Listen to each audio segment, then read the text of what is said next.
কি দুঃখে কষ্টে জীবন থেকে পালিয়ে বাঁচার চেষ্টা করছেন? প্রিয় ভাই, জীবন থেকে পালিয়ে বাঁচা যায় না। জীবনে সমস্যা থাকবেই। যদি পারেন নিজে সমাধান করেন, নয়তো চুপ করে সময়ের উপর সব কিছু ছেড়ে দেন। এ পৃথিবীর দুঃখ কষ্ট অথবা সুখ কোনোটাই স্থায়ী নয়। আর এজন্যই মহান প্রভু কোরআনে বলেছেন, নিশ্চয়ই কষ্টের সাথে স্বস্তি রয়েছে।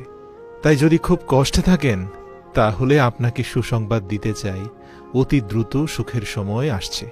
আর যদি সুখে থাকেন, তাহলে এটাও জানিয়ে দিতে চাই, এই পৃথিবীর সুখ স্থায়ী নয়।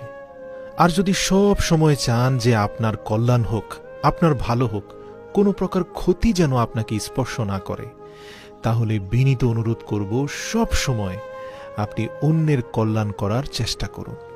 হিংসে